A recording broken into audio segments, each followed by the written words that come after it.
Starting off, the MC introduces us to the game Blessing of Miracles, explaining the game isn't noteworthy, as it's just a standard pay-to-win, with the usual auto-battle system. But one would ask, why he would play such games, and his answer, he liked the female characters. But never imagined he would get sucked into the game. As he didn't spend much money on the game, nor did he finish the game for even once.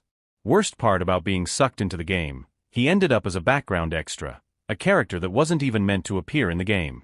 As he announces his name in this world as Geomma Kong, continuing his story bumps into a lady, turns asks the lady if she's okay. The lady lifting her arm towards her face responds, yes, also apologizing for the sudden bump. Continuing on, states how relieved he was, as the game Blessing of Miracle is based in Korea. As in the game the names, places, geography were all mostly the same as back in Korea, just slightly altered. Thanks to the game world having the same resemblances as Korea, he had no issue adapting to the world paying for his ride. Like that a year went past, as he lives as an ordinary teenager, something he couldn't experience in his past life. Almost forgetting he was living in a game world, enjoying his ordinary life, until coming home, announces to his family he's back. With a proud voice his father welcomes him home, referring to him as the pride of the Kong family. Asking him to take a look. Showing him a piece of paper, containing his acceptance letter to Joaquin Academy. Geomma, not looking happy, tries to brush off the acceptance letter. His father, all proud, wonders what he's talking about, as he proceeds to tell him how proud he is. As his mother responds, on how they've raised a truly wonderful son. Inquiring if he has packed his things, as sweat tickles down his face, not looking happy, responds he will go packing. Which his parents urges him to go pack, just like that his dream of an ordinary life has been shattered. Over in his room laments on how it's already tomorrow, and how his parents are excited and there's no way he can get out of it. Complaining on how many times he asked if he could not go, but his parents were not having any of that. Looking over to a picture on the table, thinks to himself on how all these issues is the fault of Geomma, the previous owner of the body, wondering how on hell he managed to get accepted into such prestigious school. Recalling during the early stages of possessing Geomma's body, some group of teenagers, walking towards him with mocking looks, questions if he doesn't remember taking the exam last year after gaining his blessings. Leaving him confused, recalling how Geomma Kong has unlocked his blessing, took the entrance examination for Joaquin Academy and passed it before he took over his body. Holding the acceptance questions if the previous owner of the body was a genius, as he explains the concept of blessing and how it works in this world. Explains that blessings, special powers humans wield, they're basically the game's skills. However, not all humans possess blessings, as they're mostly inherited genetically, and having a blessing or not having one defines your status in their world, separating nobles from commoners and the rich from the poor. Caused by the power of blessings, an institution was established to uphold the influence of the elites. The institution turns out to be the Joaquin Academy. Originally founded for the goal of training heroes, means it has been an exclusive academy for prestigious hero families. And how recently a special admission scheme was introduced for students from non-hero families, and that's how Geomma, him at the moment, was accepted into the academy. Answering a question on the reason heroes were needed in the first place, explains there's a demon king, reminding us of how this is a game, not an actual reality. Leaning back on his chair as he places both his hands behind his head, with not so pleased expression, utters the word blessing. A blue status window pops up. Looking over to the status window, complains on how he still can't get used to it. Shrugging off his irritation, takes a look at the blessings. On the status window reads Blessing of Painlessness relieves all pain, duration of the skill 30 seconds, cooldown 12 hours. Full of irritation, seriously wonders how he got accepted into the academy with skills like this. Looking closely, notices the skill he got when he took over the body, Blessing of the Blade God. The skill description read, the blessing only activates if the blade is 12 inches or shorter and less than 2 inches wide. Seeing the skill description, wonders if this was some kind of joke, as he recalls he never came across this blessing when he played the game. But what stood out mostly to him was the condition to activate the skill. Pointing towards the status window reads out the conditions for activation. 12 inches in length, 2 inches in width, realizes that can only be a sashimi knife. Collapsing on the chair in total exhaustion, recounts on how life never seemed to go the way one wants it to. Leaning back on the chair, wonders if he has packed everything. Still thinking, remembers he doesn't have a weapon, recalling in the game that the weakest E-rank weapon went for millions of one, and an average C-rank weapon went for hundreds of millions. As for A and S ranks weapons, they were priceless treasures. Sitting in thinking position with his hands crossed and one reaching his jaws thinks on how the tuition fee is already expensive and how he wouldn't spend his own money on admission for school he doesn't want to attend. But if he was to show up unprepared when it's listed as a required item, he will be making a terrible first impression. Sighs as he decides to go to the dollar shop, leaving his room. Geomma on his school uniform, holding his backpack as he is being questioned a semi-bald guy if this was really his weapons. Pointing out the sashimi knives all bundled up, which Geomma affirms that's his weapon.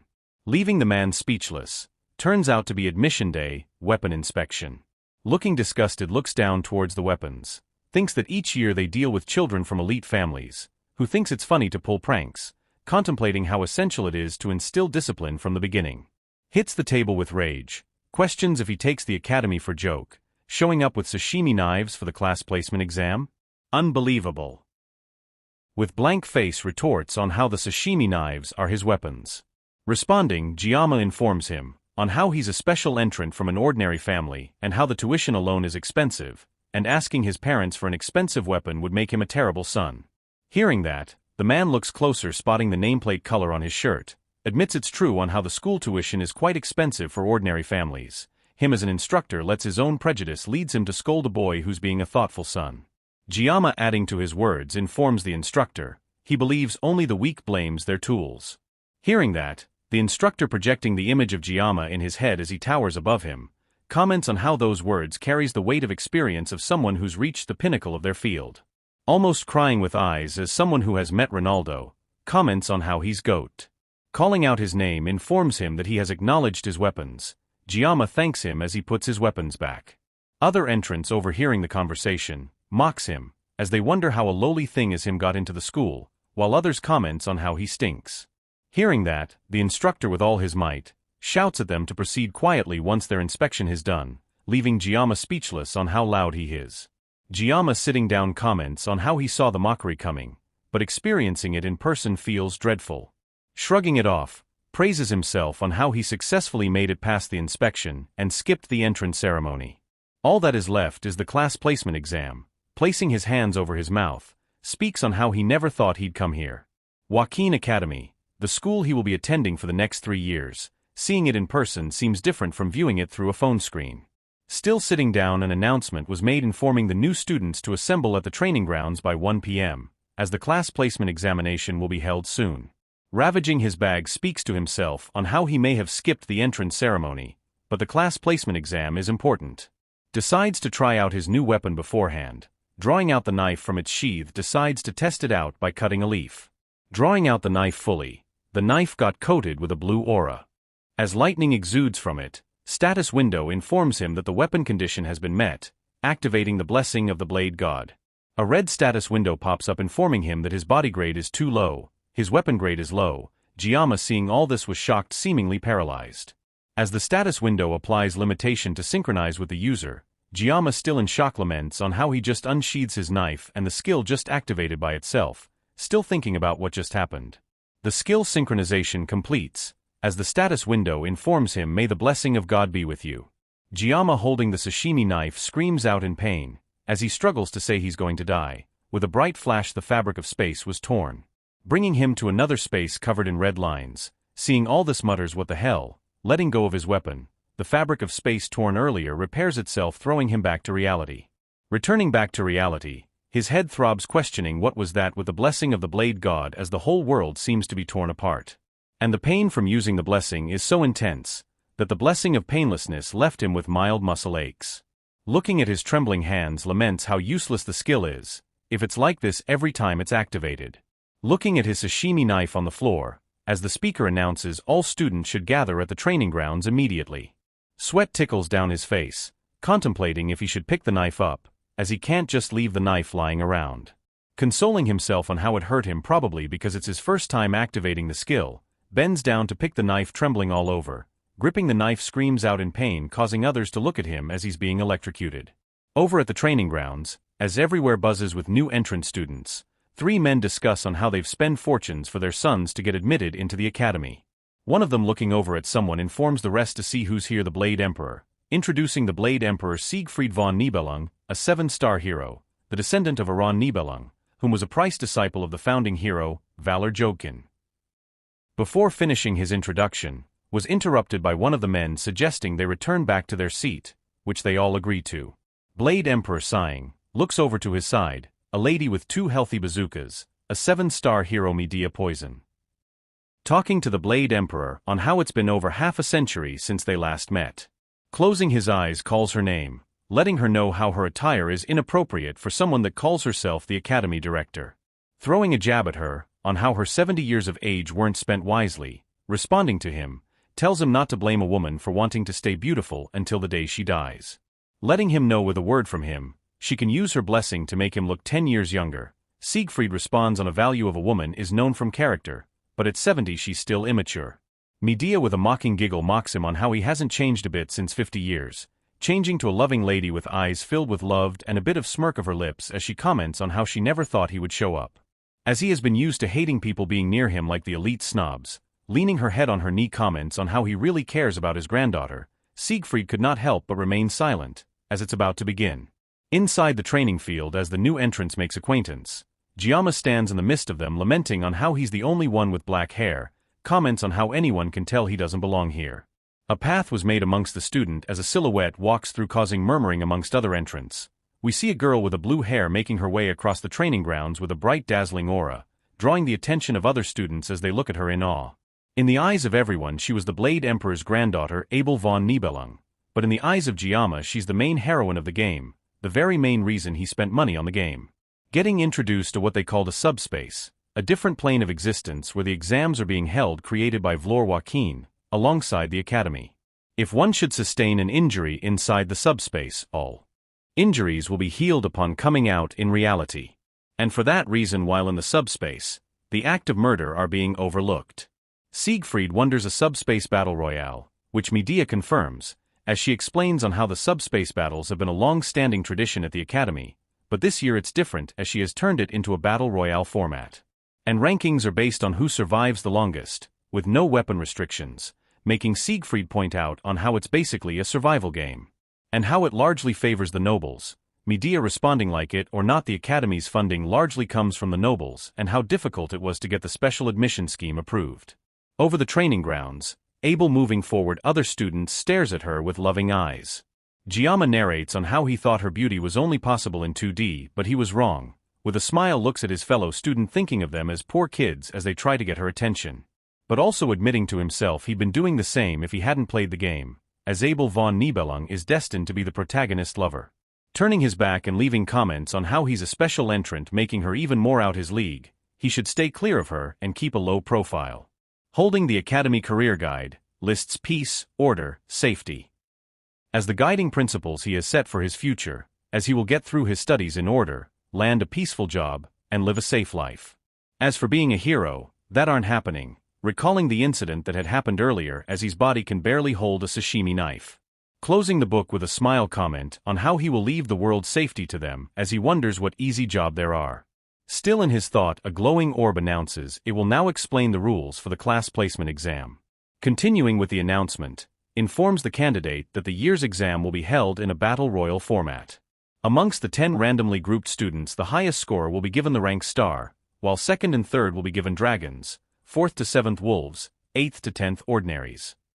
Also informs them the ranking determines each student class placement, there's no set time limit, as individual scores will be calculated automatically. Geomma hearing the announcement acknowledges it's same as the game, as his goal is to become an ordinary wanting to take it easy.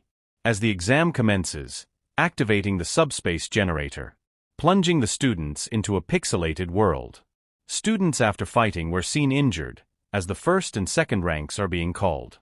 Medea and Siegfried watching over the training grounds, communicates amongst themselves, as Medea informs Siegfried to take a look as his granddaughter completed her trial within 7 minutes 14 seconds.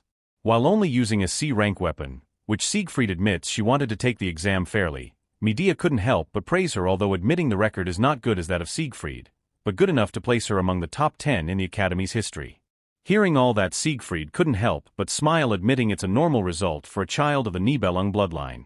Siegfried informs Medea he will be taking his leave, getting up from his seat as the two exchanges farewell. A great sensation was felt over the training grounds, causing Siegfried and Medea to look at the training grounds in shock. Before everyone can make sense of what has happened, another sensation was felt, causing everyone to look up in anticipation. Crack appearing in the sky, 2 students fell out from it, causing onlookers to question if they always fall out from the subspace like that.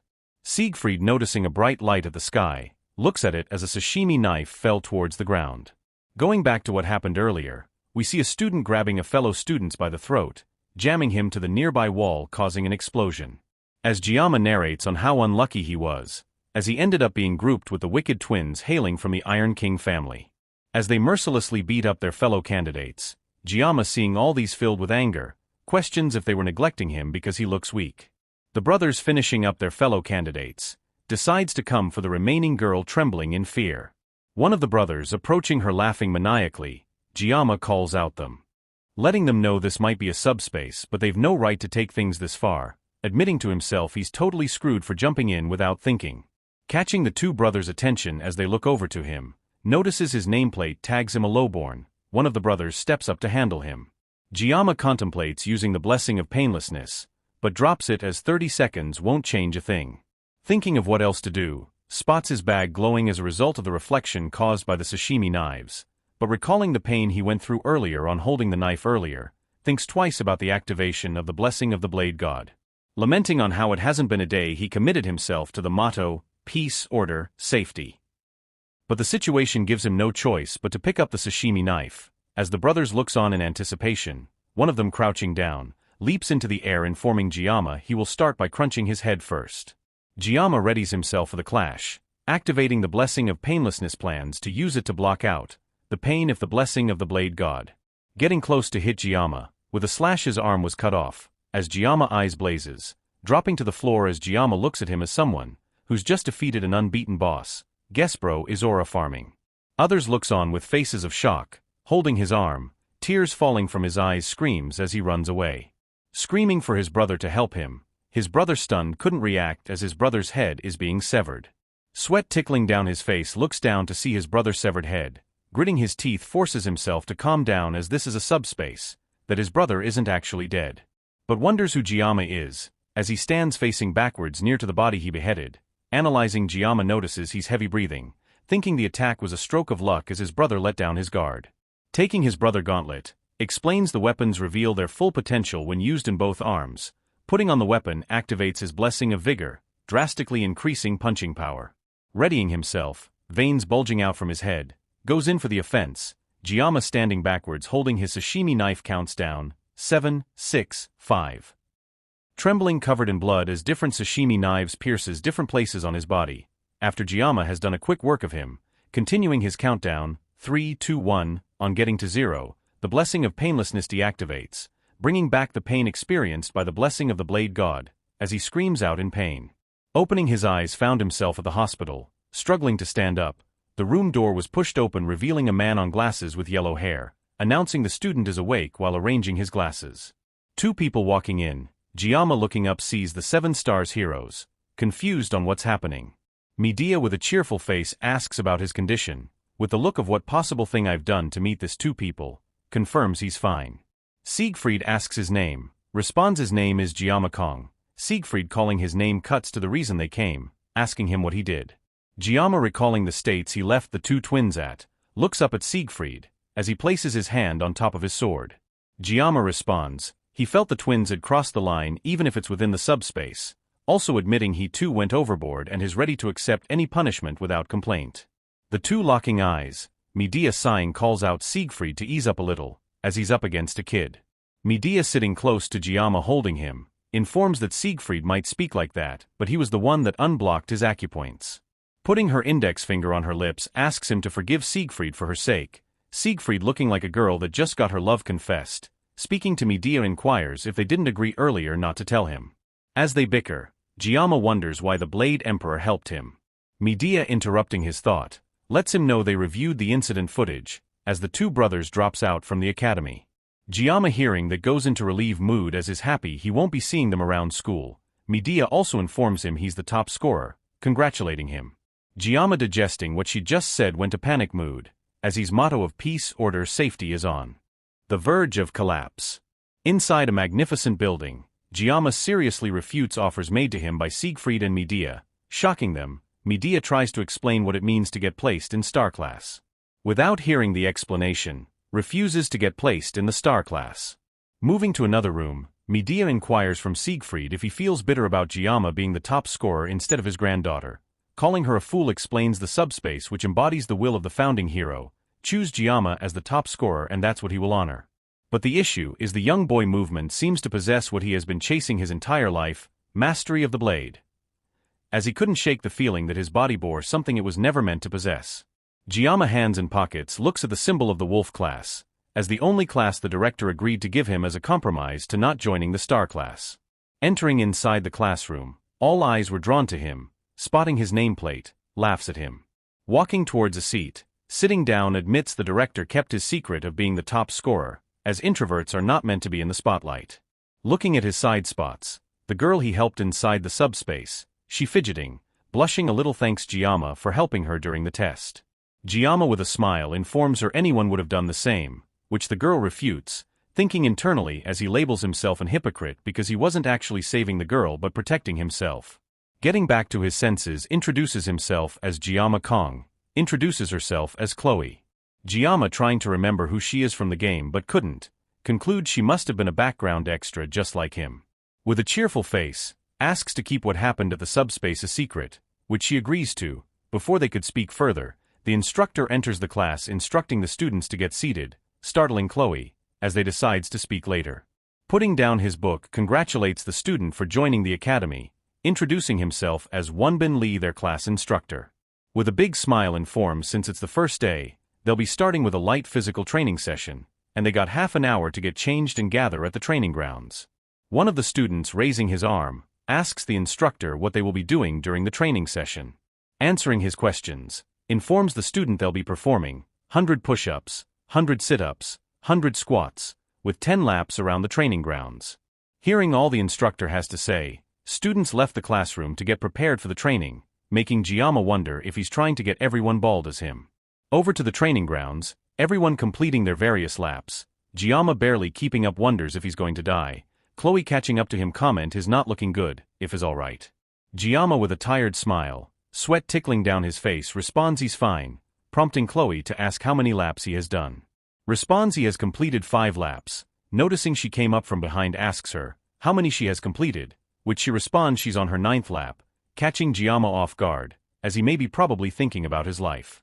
With a cheerful look, encourages him to keep going, before zooming off, leaving Geomma behind wondering what the hell. Back to the student's dorm, Geomma laying down on his bed surrounded by cans of bottled water, complains how hungry he is, as it has been a week into the academy and has hit an unexpected bottleneck. Recalling what led to his current situation, being hungry, went to the school cafeteria, orders 1 stir-fried pork, but quickly notices the food isn't free as there was a category for meal tickets. Moving over to the food menu looking for the price of stir-fried pork, spots it at 50,000 won, about $40. Drinking the lady drop of water, furiously throws the bottle away. Flaring up on why the price of stir-fried pork will be 50,000 won.